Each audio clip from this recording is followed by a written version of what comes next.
what's happening? It is Thursday, April the 10th, 2025, 7:07 p.m. Eastern Standard Time. My name is Dave McRae, coming to you live from the Voice Man Studios in Toronto, Canada. This is episode 325 of McRae Live. And it's the 40th anniversary of the Goonies this year. I'm rocking my Goonies t-shirt. Look at that. Got the Goonies t-shirt going on. And it's the 40th anniversary for quite a few movies this year. Back to the Future turns 40. Friday the 13th, 5 turns 40. A Nightmare on Elm Street 2 turns 40. Teen Wolf. I think Teen Wolf was 85, right? Was that 85 or 86? I think it was 85. House turns 40. And of course, my favorite childhood movie, ladies and gentlemen, my favorite kids movie from the 80s, The Goonies. Darren Sands of the Slaughtered Lamb Movie Podcast, his favorite movie of all time. Tongue firmly planted in cheek. No, but I am one of those guys, one of those mid-40-year-old men that did grow up with the Goonies, and I was a big fan of the Goonies, like the Goonies. Still like the Goonies. I don't think we need a sequel to the Goonies. I think that ship sailed probably about 37, 38 years ago. But apparently we're getting a sequel, and how is it going to go? It's going to be the old guard generation and their kids, and then their kids are going to go on an adventure, and they got to bring their parents along with them, and they get back together, and it's like we go roll that. It's like, no, just don't do it. Don't do it. I think it would have been cool. The Goonies 1985, the Goonies 2, like 1988, or 87, you know what I mean? Even if you did something in the early 90s where they're all in college or something, I mean, maybe, you know what I mean? Now, I mean, Josh Brolin's old enough to have grandkids that age now. You know what I'm saying? I mean, it's, well, yeah, kind of, if you think about it, if he started young. So I don't know. But we're not here to talk about the eventual Goonies 2. We're here to talk about The Goonies, produced and I believe it was written, at least in part, by the legendary Steven Spielberg, directed by, of course, Richard Donner. And what's funny? Look, again, The Goonies came out in 1985, June of 1985, I believe. Cyndi Lauper, The Goonies are good enough. I think the soundtrack to The Goonies is great, by the way. Not Mr. John Williams, but I still think it's a great soundtrack. The song by Cyndi Lauper, I think, is great. And I'm a big fan. I'm a big fan of The Goonies. I used to rent it all the time as a kid from, the store. I can still see the VHS box. And oh my God, I'd watch it on repeat. I would watch the whole thing and I'd rewind it and just watch it again. But funny enough, I don't think I ever owned The Goonies on VHS, which is weird because it's not like it was extremely difficult to get. Not that I remember, but I didn't own the movie, on VHS. I did and do own the movie on DVD, and I did and do own the movie on Blu-ray. So I purchased, this is the DVD one that I have. It's this one right here. That's the DVD one of these cases. Remember those cases?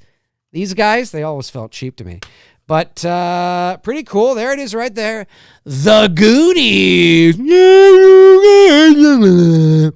There it is there. So I picked this up probably in the early 2000s. I don't have my glasses on me. I don't know when this was. It was probably somewhere around there. So I do have it on DVD.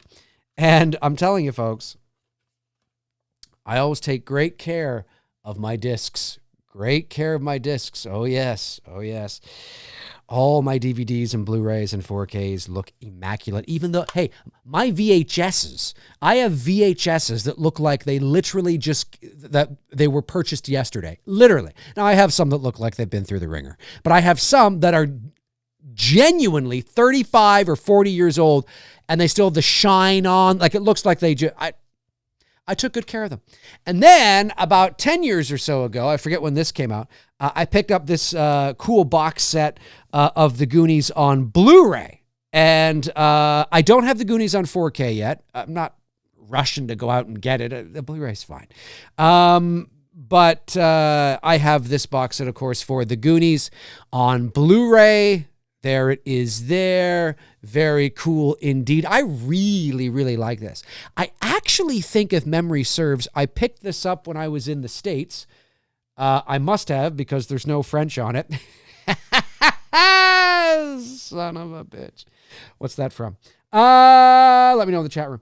But I picked this up from, I think, when I was in LA, maybe about 10 years or so ago. And I really like this. I think it's really cool. A nice, cool anniversary box set. And then in here they have, of course, the movie on Blu-ray. There's the movie on Blu-ray. There it is there, the Blu-ray. And let me just see what this disc looks like here. Okay, so, you know, they went a little cheap. They went a little cheap. Not even a sleeve. Just the recycling logo to let me know this was made from recycled plastic. Aren't we virtuous? I don't care. I don't care. I don't care. I mean, do you care? I mean, would you open this up and go, wait a minute, where's the recycling logo? I don't see the recycling. Oh, I can't. I got to take this back. Honey, why do you got to take it back? No, babe, I got to take this back. There's no recycling logo here. And I only purchase DVD and Blu-ray and 4K cases that tell me that they have been made from recycled plastic, and this wasn't made from recycled plastic, so I got to take it back. This is ridiculous. I mean, does anybody act like, who cares? What is this? Some kind of what, you want a fucking candy? What, you want an award? You want an award? Is that what you want? Is that what you want? You feel good about yourself? Is that it? Is that it? Yeah, you feel good? And listen, I'm not saying that recycling isn't important. I don't care. Just make sure this works. That's what I care about. Anyway, I miss the days when you had actual sleeves and things like that. It was just great. Anyway, Blu-ray right there, Blu-ray. The same thing as the DVD, but it's on Blu-ray. But this, it's very cool because it came with this. Hang on a sec here. Came with a lot of stuff. It came with this little. It came with a Goonies board game. Yeah, it did. It came with this little envelope here. Storyboards. Ooh, look at that. Storyboards. And as you can see, everything is in immaculate condition, like I literally just picked it up yesterday. Now, this is not that old, but still. This is really cool. These are really, really cool. So, Lost Treasures, Deleted Scenes, Water Slide Map. These are actual storyboards from the movie. Very cool indeed. Very cool indeed. And then we got this one here, which is Lost Treasures, Deleted Scenes, Grand Theft Gorilla. Oh, that's right. The gorilla scene, the deleted gorilla scene, which I'm so glad they took out because it just looked like shit. That's Spielberg, I think, going a little overboard. But nonetheless, very cool. This is, that's kind of cool. So we have the storyboards here, right? Very cool indeed. And then we have screen grabs from the actual moment there. I don't know if you can see that there. Yeah, very cool. Very cool. And then this one, same kind of thing. We're looking at, why do I feel like there's two here? Oh, because there are. There we go. There we go. Like, it's very cool. Like, these are, I wish they did this kind of shit. More of this concept. I mean, some still do. But I wish they did more of it. And then that one right there. Very cool indeed. Very cool indeed. And that right there. Yeah. It's pretty cool. Pretty cool. Okay. And that right there. Very cool. One-Eyed Willie. Good One-Eyed Willie. Just going through these here. Good One-Eyed Willie. That's the way it is. Very cool to see the storyboards and how they match up against the actual, this is this Squid Attack. Yes, the Squid Attack. If you're up on your Goonies, knowledge and trivia, you'll know exactly what a lot of these mean. But anyway, that's kind of cool. It came with those, which I think is really, really cool. And then, there's a board game in here. I kid you not. There's a board game in here. And that board game is right. Oh, hang on. There's also this. Oh, there's also this. There is this right here. Look at that. The Goonies, All About the Goonies, a Steven Spielberg production, a Richard Donner film. That's how they say it in the trailers. 150 pages of art, tell complete movie story. 150 photos and art, tell complete movie story. Very cool indeed. Like, this whole book is just loaded with this kind of stuff. Look at this. Look at this. Very cool, folks.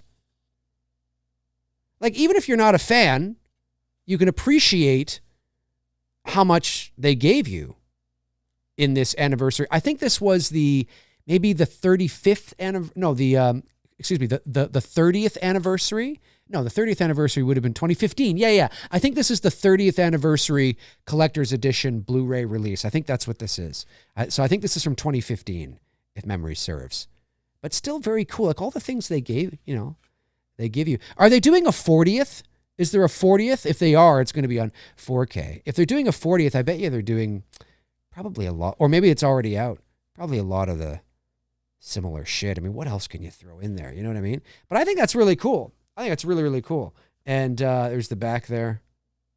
Very cool indeed. And it comes with, as I said, a board game. No, I have not played the board game. All of this is packaged in this box. It's incredible. The Goonies board game for 2 to 4 players. 2 to 4 players. There's there, back, the Goonies board game. Very cool indeed. I have opened this up, but I've never played it. And so, I've opened it. I haven't opened it. I've opened, I haven't opened anything. Maybe I should open it now. I think I should open it now. The fuck am I waiting for? See, this isn't even open yet. It's not even open yet. I've had this for 10 years. It's not even open yet. Should I open it now? Who wants me to open it now? Do I hear a super chat? No, I'm just kidding. But should I open it now? I mean, really, if you think about it, why, what am I waiting for, right? At the end of the day, I mean, I've had this for 10 years. I should open this now. Should I open it now? What's happening with the poll, by the way? The poll is, we have 58 people who voted, and Mikey is leading. Sloth at 19%, Data at 21%, Mikey at 36%, Chunk at 25%. I almost was for certain that the Truffle Shuffle was going to get a lot more votes, but I guess not. But let me know if you guys want me to open this. Open it now, Dave. Yes, open it now. It's true. If you think about why am I, I just never played it. Wow, didn't know that. All right, let's open it. Let's do it. We're opening it here live. You know what's going to happen? 30 years from now, I'm going to find out that an unopened board game for the Goonies from 2015 is selling for $50,000. Fuck! That's what I'm going to think. Of course, you never think about that kind of shit in the moment, right? You don't. All right, it's open. It's too late now. Ooh, this is very nice, by the way. So this, I imagine, is the board. So let's open this up. This is the board. Look at this. It just goes like this. Very cool. And like this. Oh. Ooh. This is actually really fucking cool, man. Look at this. Look at this. Again, I've had this for 10 years. This, I believe, is the 30th anniversary Goonies box edition. What do you call the special edition box set of the Goonies? And it came with a board game. It comes with a ton of shit, including a board game. And that board is not small. I mean, it's not huge, but I mean, if you look at it, It's fairly big, right? You know, but that's really, really, really cool. And that's so neat. That's so neat. 2 to 4 players. Veda! We're playing Goonies. No. And the cards. Of course, here are the cards right here. These are unopened as well. I should probably open these. Check eBay for the price first. It's true. Unopened. Worth $9,000. Could you imagine? For whatever reason, an unopened Goonies game from the 2015 box set is worth $80,000. Nobody's told me yet what that's from. Son of a bitch. What's that from? Somebody's got to know. Come on, my pop culture fiends. You know. So here the cards are just all, cards are like this. That's kind of cool. The Goonies, the cards, they all have numbers on them, like 2, 4, 6. I like that color there. That's pretty cool. I don't have my glasses, but they say things on them as well, obviously. Force one player to give one of their gold something, I don't have my glasses, for another player. It's written in cursive, so that's why it's a little difficult to make out without my glasses. But nonetheless, that's kind of cool. All these cards here, you know, see the writing there? That's kind of cool. And these are the cards that would... Brandon, I missed it. I told you it's Raiders. I missed it. You're right, Brandon. You're right. That's right. It's Raiders of the Lost Ark. Yeah, that's right. When he's in the what is it? Not the Well of Souls. Well of Souls? Yeah. I think that's it. Okay. And then, the players. They're not open either. Look, see? They're not open either. I haven't opened them. Let's open them up. Ooh, these are very small. I got to be careful. These are very tiny. Very, very tiny, folks. Let me open these up here. Woo! God, these are so tiny. Now these you could lose. Okay, 1 second. These are the gold. No, maybe those are the coins. No, these are the coins. These are the players. Okay. Or maybe you put them. I don't know. They don't have. Am I missing something? Oh, I am too. I was gonna say there's the bases for the players, and these are the players. This is so great. These are gold coins. So yeah, they come with little gold coins. This is really cool. You know, if you're a Goonies fan, I mean, if Darren's watching, he's probably already asleep. See, it's kind of cool. Gold coin. All these little gold coins you got to collect and things like that. That's very cool. Let me just put those in there. And then we've got Corey Feldman. I know it's a bit blurry. It's just because it's not on autofocus right now.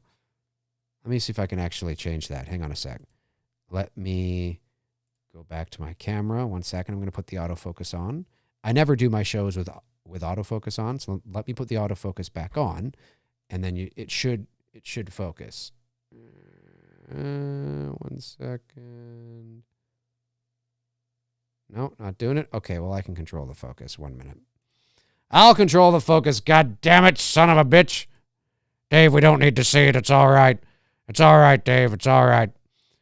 It's all right. Okay, let's put it up to the camera, and then we'll do this. Wait a sec. Where are you not? Hang on.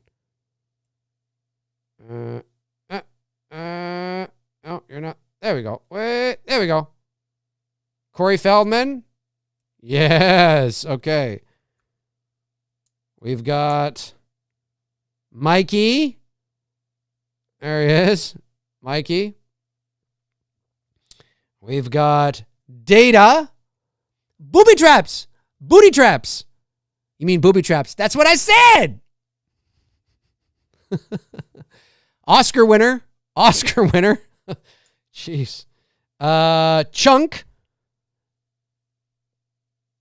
who's now an entertainment lawyer.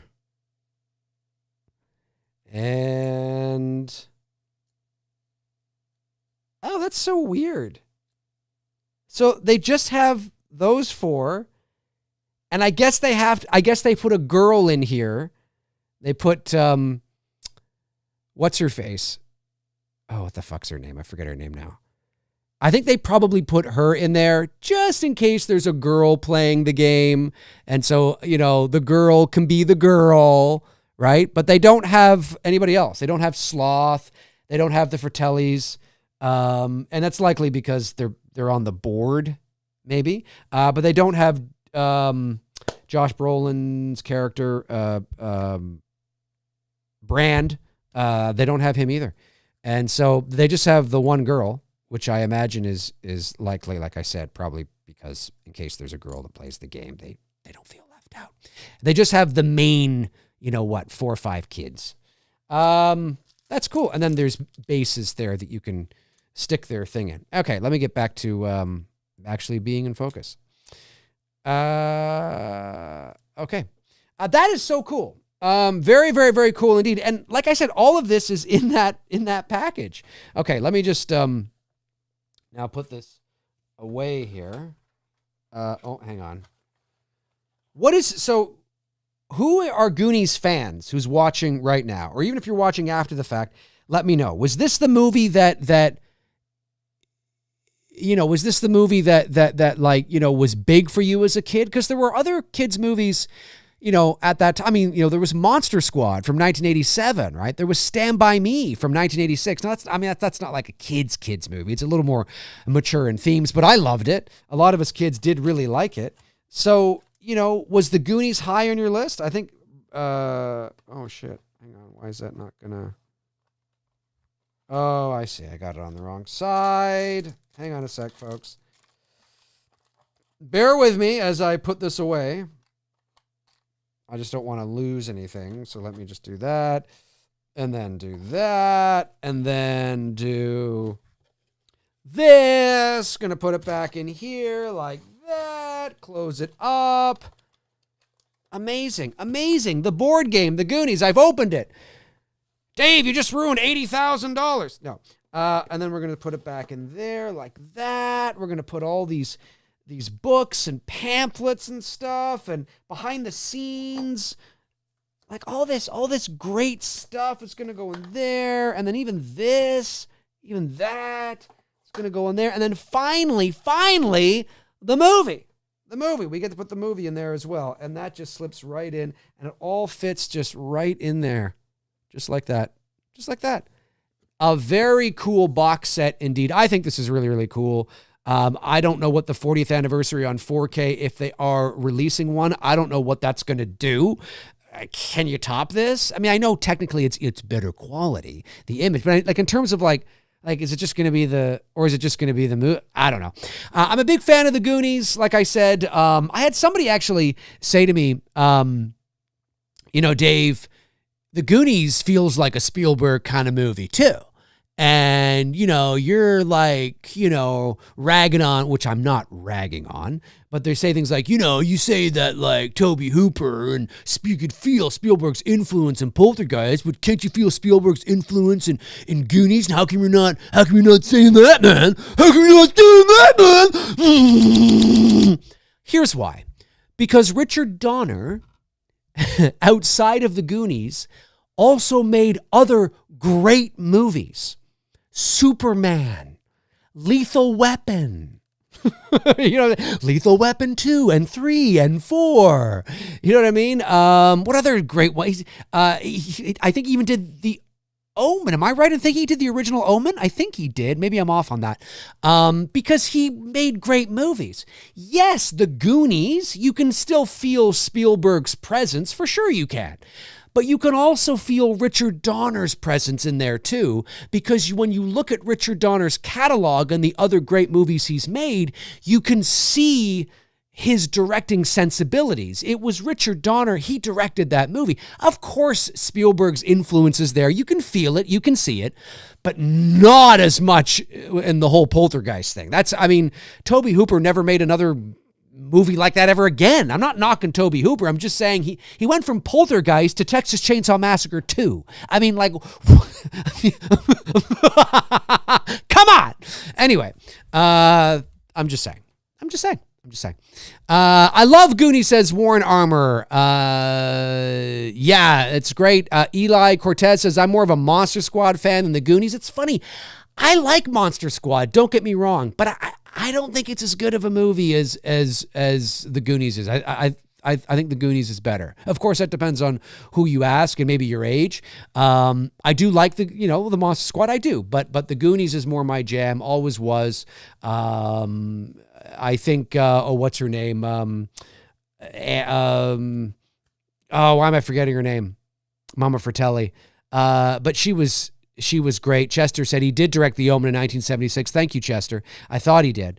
But yeah, he was, I mean, The Goonies is one of those sort of time capsule kind of things. And I just, I mean, the only reason why you would make the sequel today is because of the era that we're in.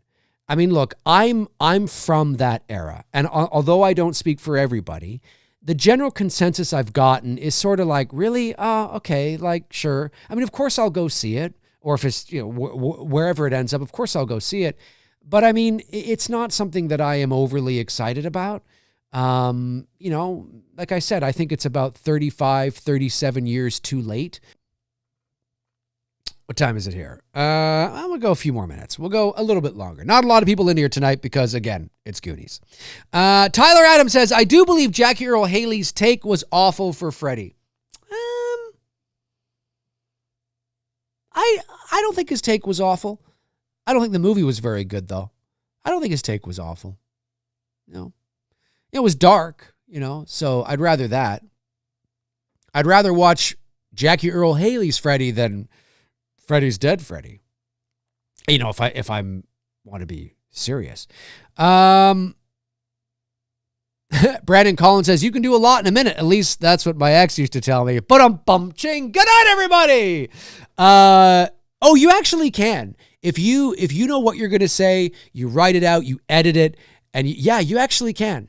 I actually have another one that I'm working on at the moment that I might get up, probably be able to get up tomorrow, maybe tomorrow. I'm not sure yet, but yeah, no, you can, but yeah, I find that so surprising. Just like people just can't sit and watch more than 30 seconds. It's wild. It's wild. Oh,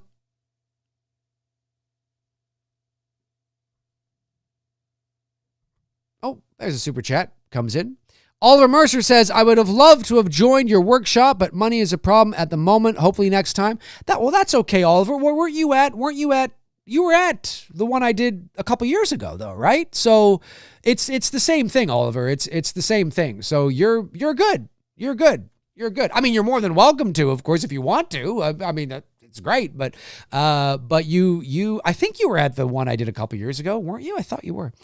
Carl Weidman sends in $10 and says, I think you have mentioned that A Nightmare on Elm Street 2 breaks the rules. However, Freddy does come into the real world through Jesse, starting with his dreams. Freddy emerges from Jesse's body. Yes. So, what I have said, I said what I specifically have said is that Elm Street 2 plays a little fast and loose with the rules. And what that means is that they don't entirely break the rules altogether, but they stretch them, right? They're kind of like, we're going to stretch them, where you're kind of like, okay, yeah, I guess that sort of works. But if Freddy Krueger is,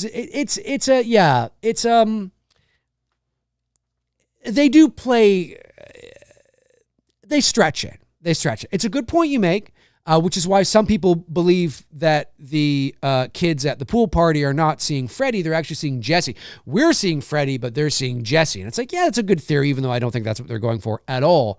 I think it's more, there's some rules that they stretched. I got to watch the movie again to hone in on the specifics, but it's my second favorite of the franchise. Best Freddy in the franchise, period. period. Josh McKenna, thank you, Josh, says, I saw Minecraft. Oh, did you get pelted with popcorn? Not my type of movie, but it did well and even caused chaos in some theaters. I saw that. My theater was calm. Thankfully, wild how kids sometimes behavior better than some adults at the movies. Yeah, I will be totally honest with you. I have no idea what the hell Minecraft is. I mean, I know that it's a game, and I know that it was popular and people played it, but I don't have any kids, and I didn't play it myself. And I remember hearing about it because I think Bruce's kids played it years ago when it first came out. His kids are in their 20s now, but about 10 or 15 years ago, whatever it was, when they came out, I remember hearing about it because he would mention it. I think he would play it with his kids, but I have no idea what the hell it is. Really. It's like Five Nights at Freddy's. I have no idea. When people were losing their minds over, oh my God, they're making a Five Nights at Freddy's. Did you know that? I'm just like, I have no idea what the hell that is. So like, I know I look young, folks, but I'm approaching 50. So I have no idea what the hell that is. And, so I didn't know really what Minecraft was. Like still to this day, I have no idea what the game is. Like, what's the premise of the game? I have no idea. I just know the name. So I have no interest in seeing it. I likely will never watch it, just because I don't have any interest. But I do know what you're saying. And I did see those clips online of kids losing their minds. And I completely disagree with I think it was the director that said something like, oh, it's good to see kids having fun. It's like, dude, there's a difference between kids laughing and cheering at a moment and literally like that. Like, and you want to know something? That has to be a coordinated effort, because kids who are strangers to each other don't do that. Like, that has to be a bunch of kids who all know each other, I would think, right? Like, right? Like, maybe I'm wrong, but I just think it's just stupid. No, I hate that shit. That more than anything, Brandon, makes me realize why I'm glad I don't have children. No offense to people who have children, but I just can't stand that shit. Like, shut up, sit down, like, you bunch of goofs, kids, man. Fuck. Yeah, bro. Yeah. This one guy in that one video with his shirt off. Yeah. Like, fuck, man. One day, and maybe not, but one day, hopefully they'll look at that video and be like, fuck, I look like such a loser. I look like Freddy and Freddy's dead. God, I'm a loser. Look at me. Look at me with that chicken over my head. Look at me on that guy's shoulders. I'm such a fucking loser. Dave, they're just kids. No. I mean, yeah, they are kids, but you can't make excuses for that kind of behavior. That's dog shit. That's total dog shit in my mind.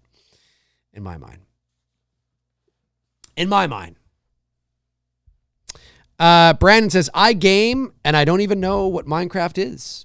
That's kid shit. Yeah, I've never heard of it. The game looks like, or the movie just looks, I don't know, it doesn't interest me at all. Okay, did I miss any member chat, super chat? I don't think I did. I did not. Okay. Oh, a member chat just came in. Okay.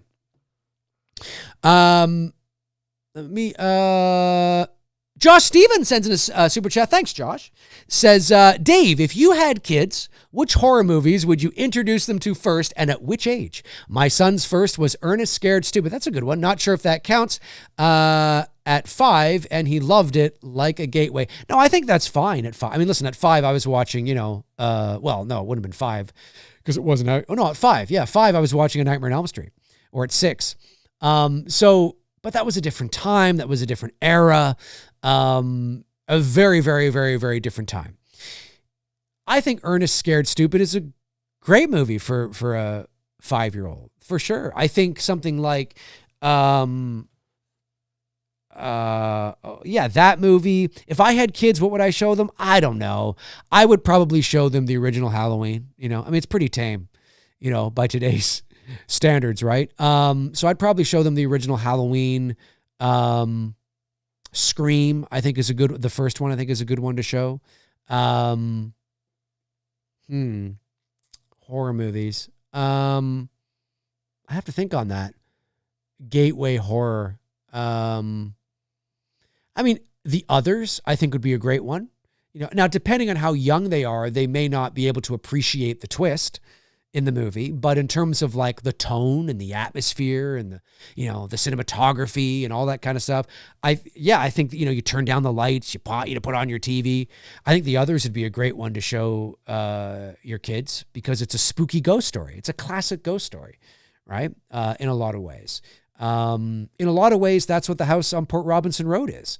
It's got these classic ghost story elements.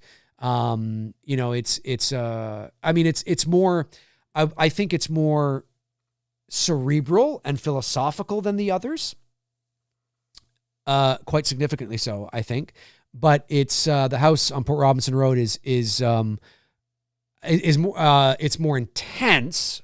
Like, I don't want to give too much away, but in terms of like that classical kind of ghost story kind of vibe, I think the house on Port Robinson Road has that, but I think the house on Port Robinson Road would be too intense, I think, to show kids. And it hasn't been made yet, obviously. I'm just going by what I've written. but there's a classical kind of vibe to it. And I like those kind of things because they can be really cool. Like The Others, I think The Others is a terrific horror film. It's a psychological horror film full of mood and atmosphere. And I think it's spooky and scary, but in that classical sense, right? Not in that, like, it's going to be on like one of the scariest movies in history list, but it's one of those like great classic scary movies. You know what I mean? So The Others would be good because it's tame, right? There's no blood, guts, or gore. There's no extreme violence and, all that kind of stuff. So I think The Others would be good. I was going to say The Ring, but The Ring I think might be maybe a little too intense maybe, but The Ring is one of my favorite, and that was PG-13. I think both The Ring and The Others were PG-13 if I'm not mistaken. You can do great PG-13 horror. There's this thing of, hey, maybe that'll be my next video. Oh, I'm doing it. I had this other one that I'm in the middle of doing, but you know what? I'm going to do that. I'm going to do a video on PG-13 horror. Yep. Expect it tomorrow. Expect it tomorrow at some point, maybe. Yeah. I'm excited. Yes. That makes sense. And I'll just give my thoughts on why I think PG-13 horror should not be. I mean, listen, I understand that rated R horror will always go rated R, blood, or, the F-bomb 38 times, or boobs, or, whatever. There's many different criteria for why something may get an R rating. And certainly rated R horror can be great because it means that they're going there. You know what I mean? Whether that's, totally. But that doesn't mean that PG-13 horror can't be great, right? Anyway, maybe maybe I'll do that. Carl Wyman just gifted 5 memberships. Thank you, Carl. Really appreciate that. Kyle gets one. Bucky Buttermaker. I love that. Bucky Buttermaker. I love it. Bucky Buttermaker. I love it. No Holding Back. David Green and Tommy Ricknell. Amazing. Thank you, Carl. I really appreciate you doing that, man. Gifted memberships. Yeah, I think we have like 110 or 115 people right now that are members. I'm going to be having another member-only stream very soon, by the way, to my members. And these short little videos, not every single one, but my plan is also to release these short videos to members only first for at least like 12 to 24 hours before they go out to everybody else. So there's another perk for becoming a member. And excuse me. Let me see. Brandon Collins says Silver Bullet is a good gateway horror film. Yes, that's a good one. Brandon Collins says, Dave, John Campea is retiring soon. Someone is going to need to fill that vacuum. Well, John Campea. Oh, John Campea. Yeah. I know John Campea. I don't know him, but I know who he is. I could totally do that. The problem is that I don't have the broad interest That can't be it. Like he has so much interest. He talks about everything. Well, he doesn't talk about horror a lot, I don't think, but I really don't have a pulse on, I mean, I know you're partly being facetious, but I just mean that I don't have the pulse on the super, like the hot popular superhero, all that kind of stuff. So I wouldn't know how to talk about any of that. You know what I mean? But, look, folks, if I wanted to really, here's the thing. So if I wanted to really turn this channel into something huge, I know I could do that. But with that comes other things, right? So if this become, like, hypothetically, let's say this became my full-time job. Well, that means things are going to have to change financially, right? So that means I'll have to have sponsors. That means the only questions that I'll likely be able to answer are super chats or, member chats, things like that, right? And I know I answer a lot of them now, but I just mean that it will likely become exclusively that. Like, things would have to change because obviously it would be my only source of income, right? And I would have to make a major part of my income. See, now it can be a little fun and relaxed because it's still, even though I make a little bit of money from the channel, which is great, it's still in that hobby territory because it's not my full-time job. And so if it became my full-time job, then things would change drastically. And not necessarily for the worse, it would be for the better. I mean, because then all my time would be focused here and we could grow it. But obviously from a financial standpoint, there'd be major changes, right? And so, and of course, I'm not looking to do that. I think I could grow the channel beyond what it is now. But again, things would have to change a bit, right? And most people understand that, right? Most people understand that if it's your job, well, then it's your job. You got to get paid. You got to pay. I got to get paid. But at the moment, it's not my job. So, that's why it can be a little lax. The Violator 862, what's going on, buddy? Sends in a member chat and says, "How dare YouTube hide this from me for over an hour?" That's so weird. Yeah, folks, always make sure that you check your make sure that the notification bell is hit as well, because I don't think you can just subscribe. You have to hit the notification bell, and then I think you have to go into your YouTube app and make sure that it's checked to receive notifications that when I go live or when I upload a video, because there's so many people that have said that to me. Like, I didn't even know you were live. I didn't get a notification. I'm like, well, do you have the notifications hit? Yeah, no. Okay. Well, you gotta, so yeah, just make sure.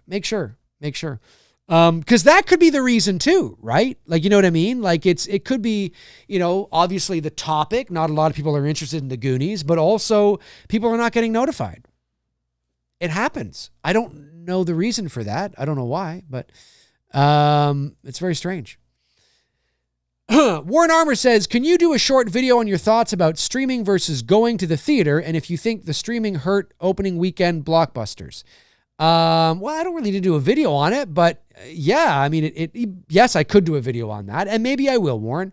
Maybe I will. That'd be a good topic. The one that I'm working on at the moment, except for the one that I got for an idea here today, is which I've talked about this before too, but is the Rotten Tomatoes hypocrisy, which is all about how the hypocrisy of fandom when it comes to paying attention to Rotten Tomatoes. So I'm hoping to release that eventually soon. That's right. Tyler Adams says, "With great power comes great responsibility."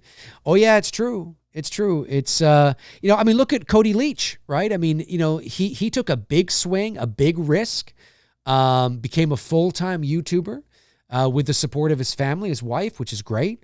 But the reason he's got sponsors and he's done so well. He's at like 200,000 subscribers now, or close to it anyway. He's done amazingly well. I'm very, very, very proud of the guy. But he's got sponsors and he's got things. He's got to pay the bills, right? He's got to pay the bills. I mean, not everybody is Joe Rogan, folks, and you really don't make serious money until you are. right? I mean, people think that, if a video gets 2,000 views, suddenly you're raking in the dough off of ad revenue. No, not at all. A 2,000 view video might make you $10, maybe. You know what I mean? I mean, it depends, obviously, but it's not an enormous amount of money. And so it's a grind. The YouTubers out there that do it full time, that are real YouTubers, that's what they do. That's their job. I can't imagine, the grind. You know what I mean? And look, again, for me to become full time, there would have to be a massive shift, like a massive change. I would need more members to survive. I would need, I would need sponsorship. I would need, you know what I mean? Like that's how, because otherwise, I can't survive off of 3,000 views a video. I mean, that's great. Don't get me wrong. I'm very happy with that. But I mean, in terms of ad revenue, you can't survive that way. Right. And so, things would have to change. So, but I don't think that's ever going to happen, at least not to that degree. I mean, I'm not ready to quit my career in as a voice actor and a filmmaker and do this full time. That doesn't mean that if something doesn't grow organically, that I don't pay more attention to it and then it becomes this really cool thing that's even bigger than what it is now. Oh no, of course, I'm totally open to that. But in terms of quitting my job and focusing on this, can't quite do that. Can't put the cart before the horse. So, it would have to be a absolute business decision. There would have to be things in place, a totally restructuring of the channel, in order to do that. So, and then, I think about that too, and I'm like, even if I wanted to do that, do I really want to do it? I mean, now it becomes a job. Now it's a job, right? Now it's a job. And then it becomes serious. You know what I mean? And so sometimes then the fun can be taken out of it too, right? Antonis Andriotis sends in $5. Thank you, buddy. Says, I watched a first-time watch comedy movie last night called Tommy Boy, 1995. Have you seen it before? Oh, absolutely. Yeah, Tommy Boy, a 90s classic. Chris Farley, David Spade. Yeah, it's a great movie. Great movie. Yes. Tommy Boy is great. Love Tommy Boy. David Spade and Chris Farley did another one a couple years later, 96 or 97, called Black Sheep. Not as good as Tommy Boy, in my opinion, but if you want to watch a movie with those two again, now it's not a sequel, they're playing two different characters, but it's the same kind of slapstick, over-the-top, ridiculous humor. Watch Black Sheep from 96, 97, somewhere around there. Carl Wyman says, maybe you could come up with a tier 3 membership option. Yep, I could. The reason why I haven't is because, again, I'm trying not to bite off more than I can chew, right? So the membership tier right now, I think, is pretty, look, there's still more that I could do with it. I think that's fair.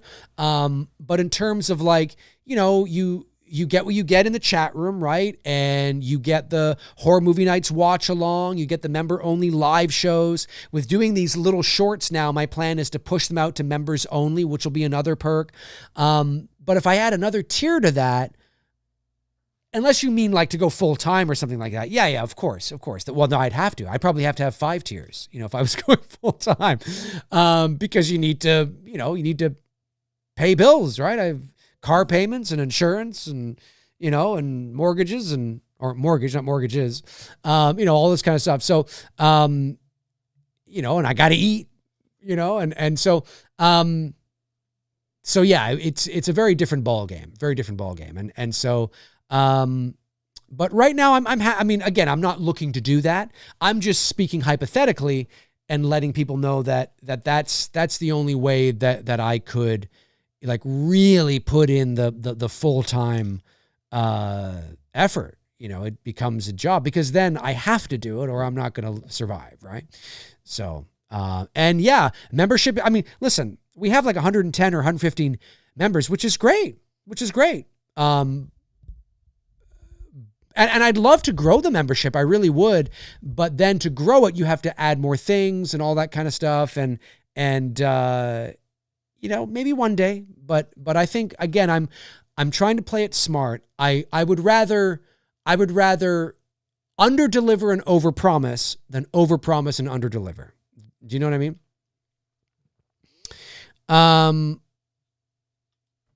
Ba-da-ba-ba-ba. Josh Stevens says, Dave, speaking of Joe Rogan, he gets a ton of views interviewing conspiracy theorists. As you get closer to Thopper, it'd be compelling to see you interview paranormal theorists and researchers. Yeah, maybe that. Yeah, I'm totally not against that. That might be interesting and fun, or maybe having a few people that experienced the house on Port Robinson Road. Maybe I could convince my friend Nicole to come on. I don't know if she would. She might. I think you guys would actually really like her. She's a funny gal. She's sharp. And I don't know if she would though. But I've thought about, and there's others I could reach out to as well. But at the same time, I also don't want to let too much information out there about it. Although the movie is very different, again, it's based on true events, right? So there is truth to the story. Absolutely. There's truth to what I've written. But again, I've had to take creative liberties in order to tell the story I want to tell. And I don't shy away from that. I mean, you have to do that. That's why things are adapted for the screen, right? Otherwise, it just would be boring. Just make a documentary then. But I'm very proud with how the script is shaping up. I finished it at the end of November, at the end of January. And since then I've been going back to it and polishing it. So I finished it and then I go back and I go through it again and I tweak the action lines and I polish it. And then I tweak some of the dialogue and then I go through it again. You know what I mean? Now I have to be careful. I don't want to overdo it. But before I send it out to people to, have a look at and read and give some feedback, I want to make sure it's in a really, really tight spot so that when they read it, they're like, wow, this is really good. I really like this. You know what I mean? Whereas if I don't do that and it still sounds a bit clunky in terms of the action or the dialogue, I just want to make sure it's in a really, really good spot. And I think it is. It's coming along really, really well. And again, the only thing I can say about it is, and I know it's me saying this, so you take it with a grain of salt because I'm biased, but I do truly believe that if the movie was made and you had watched it tonight, you would walk away from it going, hopefully you'd walk away from it going, A, I really loved it. That was amazing. B, that was really scary and creepy and, all the mood atmosphere that, we love. And C, it was also unexpected. I didn't expect it to be like that.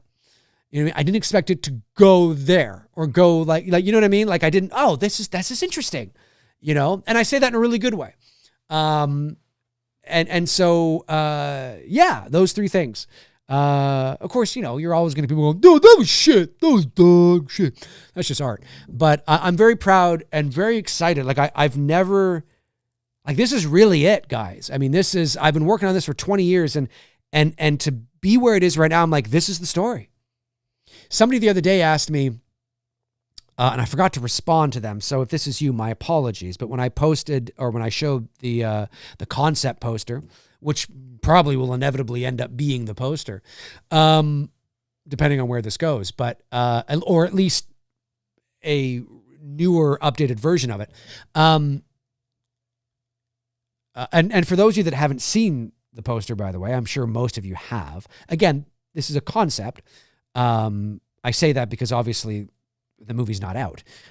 So it can't be official for anything yet. Where's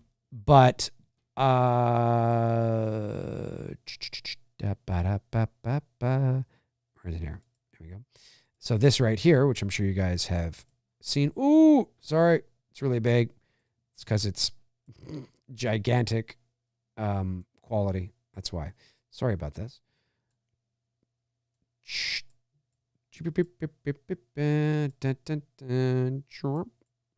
Sorry, I don't know why I can't.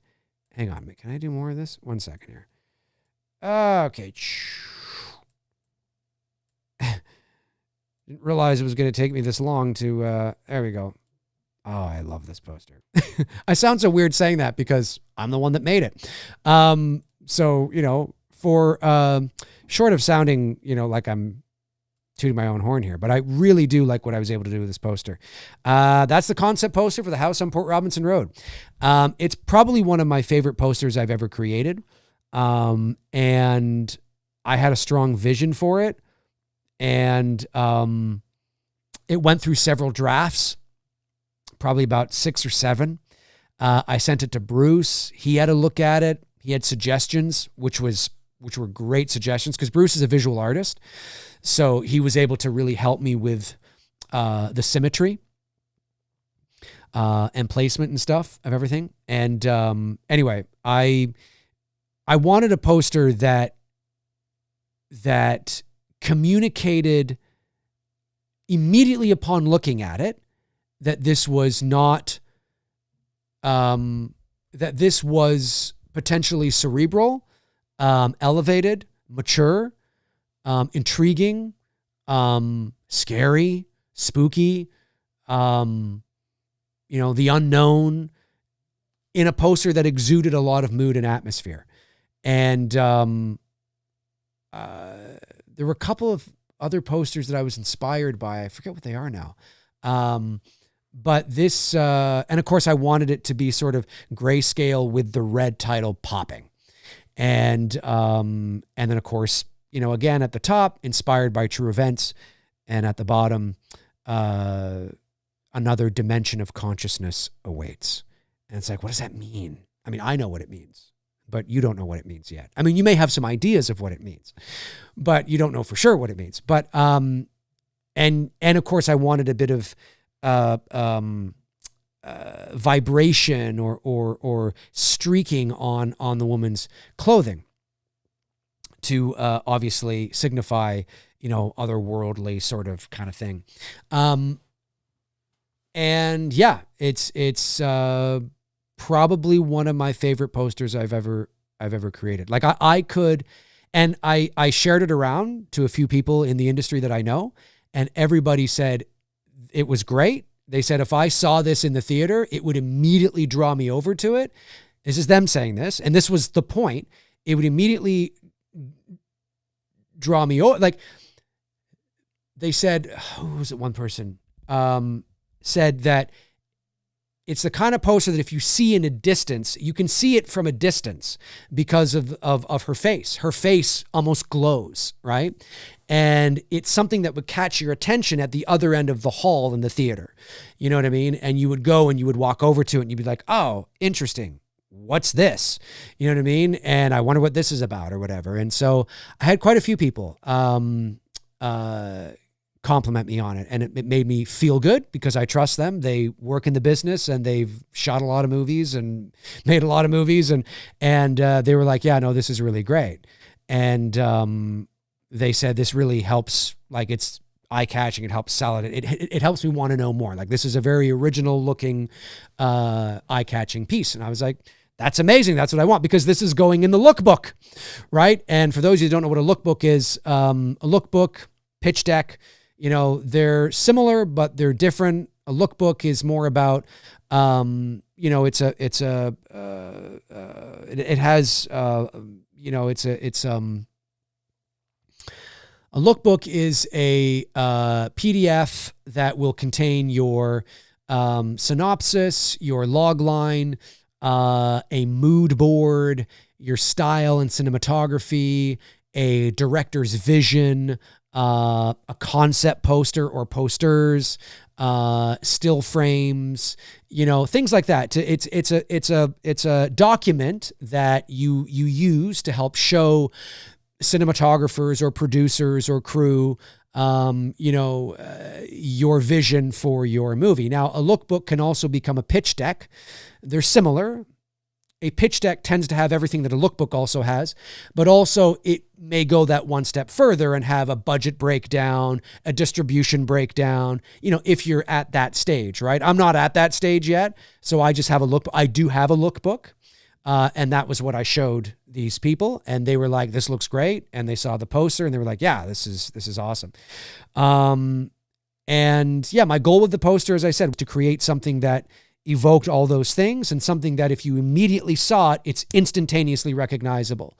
It's instant, you know what it is. Without even looking at the title, you instantly see that face and you're like, House on Port Robinson Road. You know what I mean? And something that is, you walk out of the movie theater, you're walking down the hall and you see that at the end of the theater and you're like, what's that? You know what I mean? Cause it catches you. That white face is like, what is that? You know? So that was my goal. And they all said, yeah, it would probably do that. If this was hanging in a theater, it would probably do that. Or if it was hanging outside, it would probably do that. So, that was my goal. So, I would love for this to be the official poster. If you know, I'm able to have it be the official, not necessarily like, I mean, I might make some minor tweaks, but in terms of like this kind of thing, be the official poster. Yeah, I'd love that. That'd be amazing. Whether it will be, I don't know, but I'm going to fight for it. That's for sure. What was I going to say? So yeah, I have a lookbook, which I'm excited about. And the script is like, it's done. The script is done, but I have to, I'm just tightening those screws so that when, cause you know, when you go through the script, like when you write it, and it's not like it was the first draft, but it was the first draft of this new version and this new and final version. And, you know, when you're done and you go through it, you realize, oh yeah, especially for somebody like me, because I'm verbose. So some of the action sections can be a bit clunky, right? A bit verbose, you know what I mean? And like, it's clear, but it's like, oh, this could flow a bit better.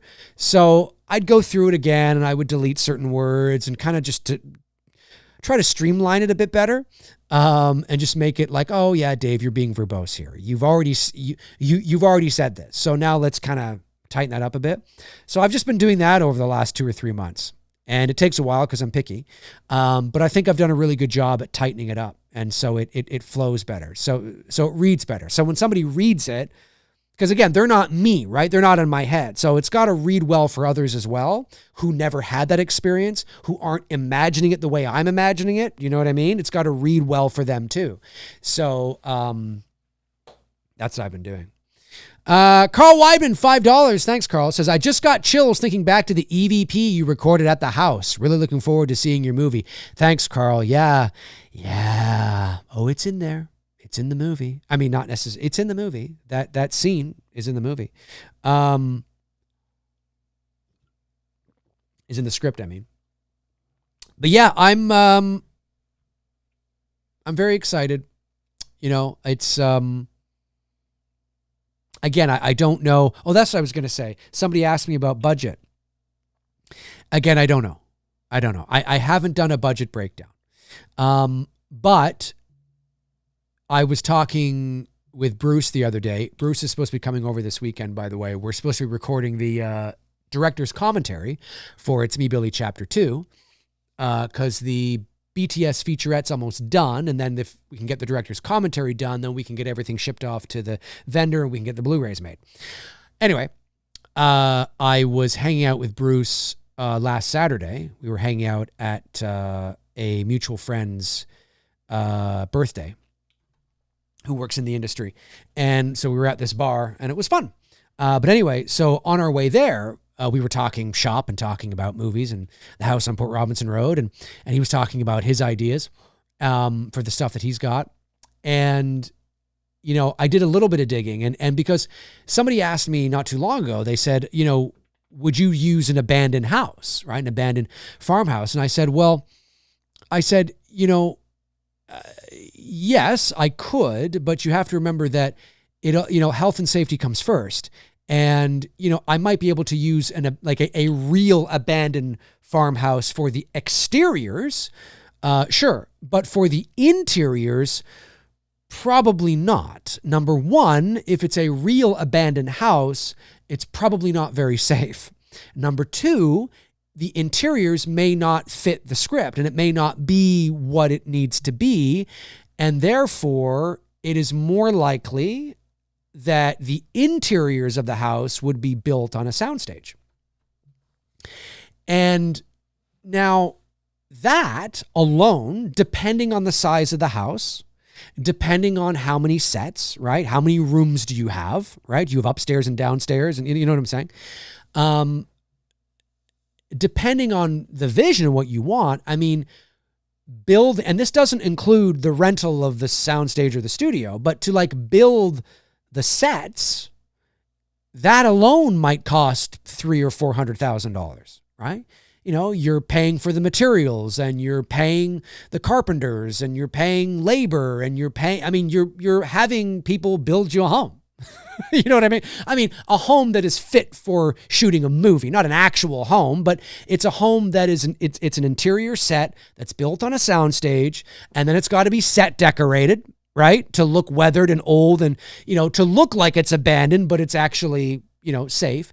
And it's got to be built maybe a bit wider to get dolly track in there or cameras in there. Cause listen, jibs and that kind, they're heavy. They weigh a lot. And so things have to be built, you know, to specs. And so, you know, just keep that in mind, that hypothetically, if I have to end up building these interiors on a soundstage, which I may have to do, that alone, just the building of the sets,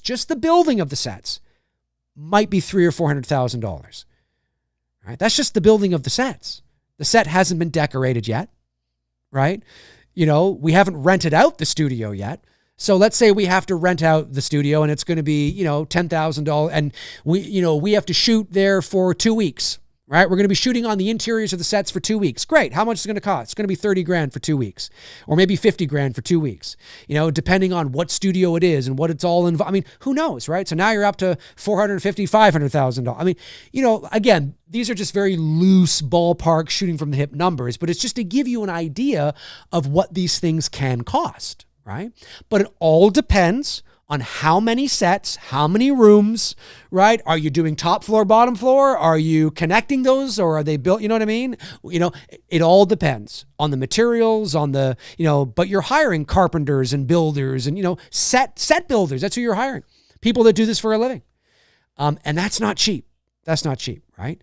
But, you know, yeah, $250,000 to $400,000, maybe somewhere in there.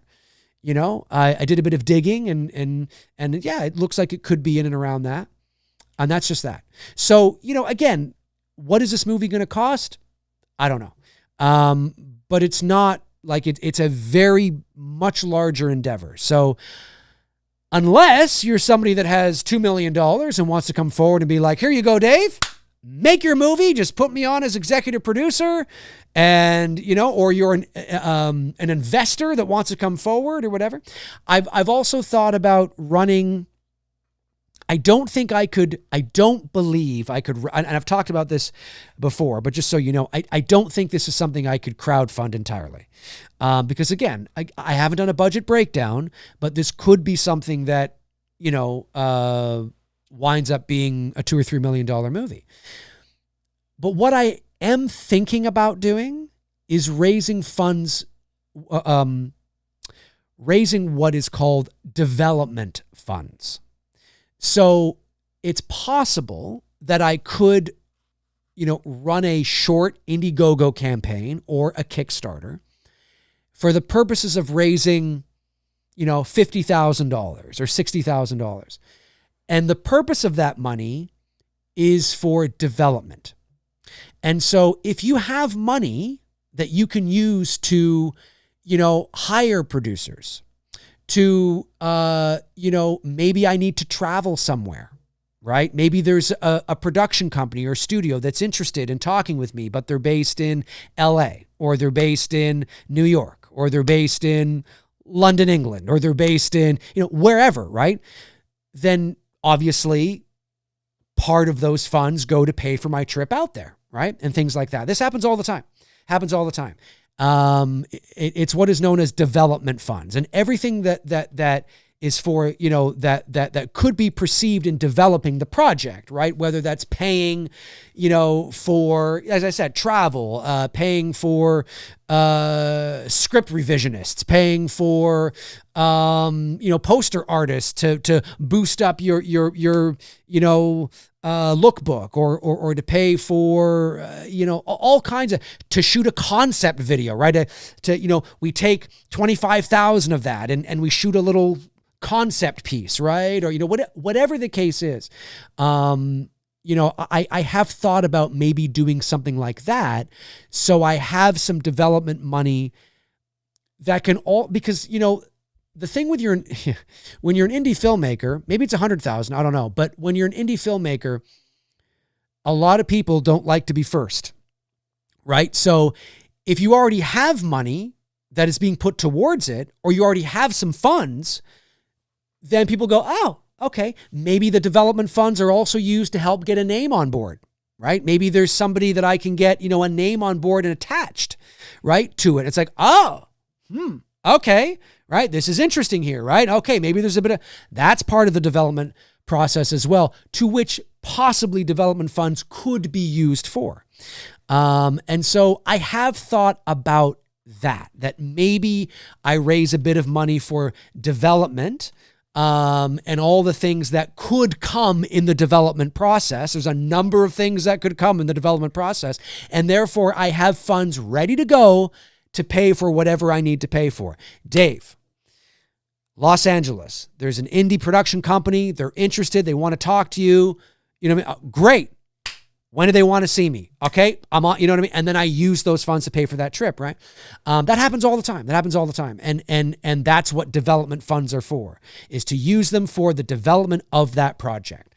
And so I have thought about that. It's not a done deal yet, but that is something that's on the table. Shooting, like I said, shooting a scene, a concept, right? A trailer, you know what I mean? Where it's very cinematic and it's like, oh, this is, it helps. The development funds could be used for that as well. And so, I digress. But, so that's something I'm thinking about. You obviously will know if it's something I do. Now, obviously, this wouldn't be a campaign where I could promise, producing roles, right? Or Blu-rays, it wouldn't necessarily be those kinds of perks, but t-shirts or hoodies or, marketing material and things like that, for sure. And other cool items, for sure. But we'll see. These are just things that I'm thinking about, because obviously I'm dealing with it on a regular basis, and I'm putting a lot of effort, time and effort in making this, as best as I can possibly make it. So, there's a lot of avenues that could open up for me. And again, it may not be the next movie I do. I'm tackling it and working on it as if it is, but until something else comes along, it may not be, right? It may not be. So we'll see. We'll see what happens. But there's a lot of different avenues that can go in many different areas. And so, thankfully, again, working in the industry and knowing a lot of people that I do and the connections that I have a lot of options at my disposal. It's just a matter of knowing which one I want to try out first, which angle I want to go with first.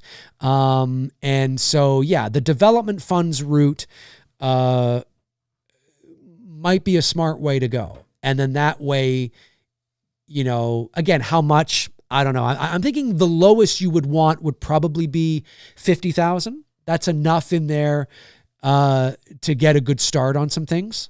But maybe but again, I don't even know if I could raise that much. I don't even know. I'm confident I could probably raise a couple thousand, but 50,000, I don't know. I'm not sure, but we'll see. Lots of options, but I'm very excited about it, and I will continue to promote it and talk about it on this channel and on my social media platforms, of course, because I'm very excited about it. Josh McKenna, $9.99, says, why do some movies say inspired by true events instead of based on a true story? I was watching one about the happy face killer based on still would have been technically true, right?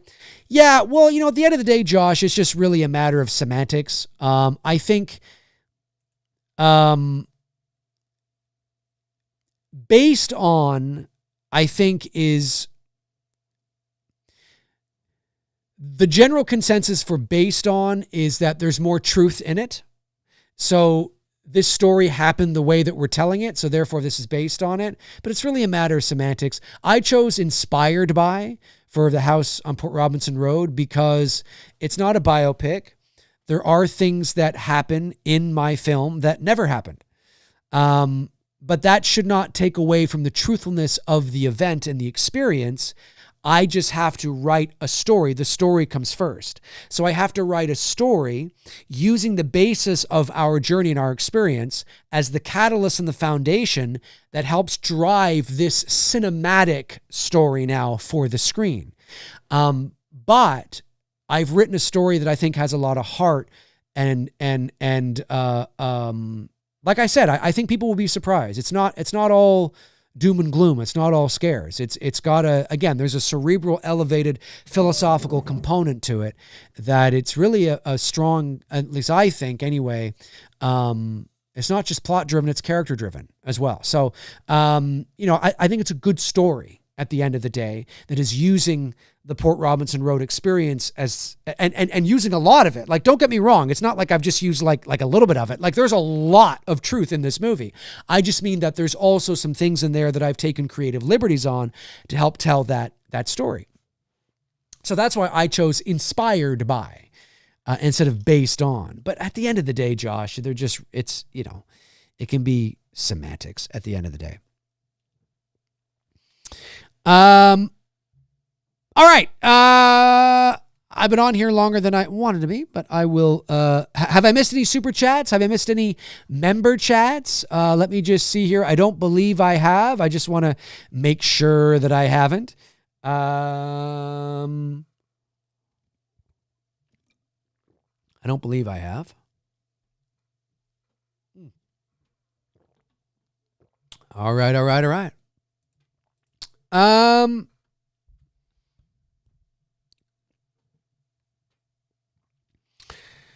Alex says, with the resurgence of Canadian patriotism as of late, do you think Canadian studios would be more likely to fund Canadian artists and directors? Well, Canadian studios and production companies have always been very, actually, in my estimation, a little too Canadian-centric, especially telefilm. There's a lot of criteria, like if you don't, if it's not a Canadian angle, look. In short, I'll say that I don't think the rise of Canadian patriotism necessarily means that they're going to do that. I think they've always kind of done that, some more than others, some too much, in my opinion. Because at the end of the day, a good story is a good story. I don't give a frog's fat ass if it's Canadian or German. But there has been this thing where they do that. Some do, not all of them. So I don't know. I don't think so. No. And The House on Port Robinson Road, look, I'm Canadian.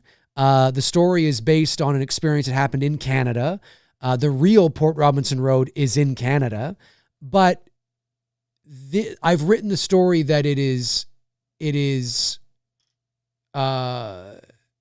general feeling. Like, it's a movie that could take place in the States. It could take place here. It could take place in, England. It could take place in, like, you know what I mean? Like, I mean, not everywhere in the world, but it's not like, oh, this is a very, Canadian movie, or, with a bunch of Canadian flags in the background and Canadian, brand names. No. It's just neutral. And I wanted it to be that way, so it does appeal to the American production companies and just the American production companies and distributors. Because if it's too Canadian, if you show a Canadian flag, they're gonna be like, you know what I mean? So no, it's very neutral. But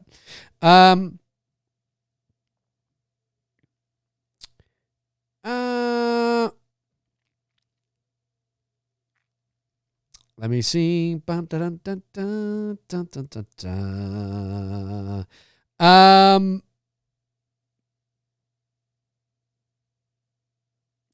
Jasmine Martinez says, hey, Dave, my husband and I have been fans of yours for a good long while.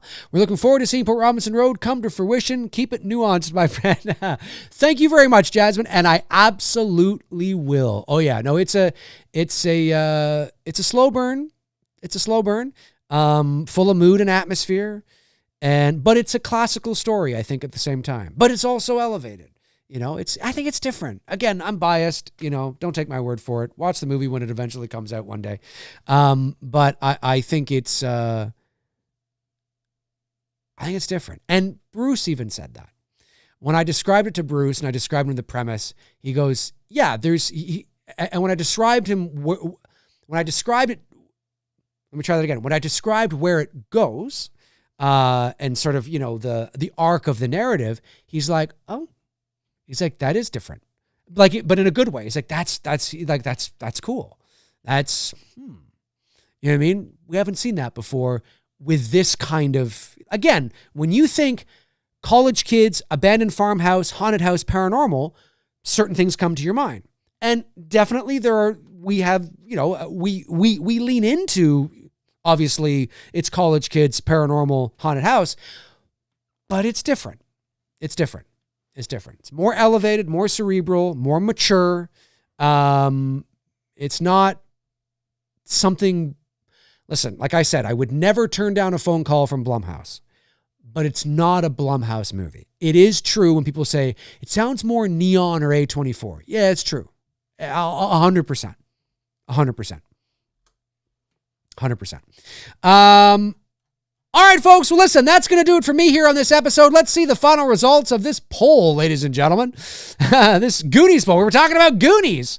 Which one of these options is your favorite Goonies character? Or out of these options, Mikey wins at 32%, Chunk is at 30%, Data at 19%, Sloth at 18%, and the total people that voted is 109. Folks, listen, thank you for joining me today here on this episode of McRae Live. If you're watching after the fact, jump into the comment section. Let me know your thoughts on anything I had to say here today, but specifically the Goonies. Are you a Goonies fan? Are you a Goonies fan? Let me know. It's celebrating its 40th anniversary this year. Are you a Goonies fan? Or maybe you're not. Maybe you're not. Are you looking forward to the Goonies 2? It's in development. Let me know if you're looking forward to it. That's going to do it for me, folks. Thank you for tuning in for this episode. Thank you to the super chats that came in, the member chats that came in as well. I really appreciate you guys. Have a great rest of your Thursday evening, and I will talk to you all very, very soon. Alrighty. In the meantime and in between time, I will talk to you soon. Cheers.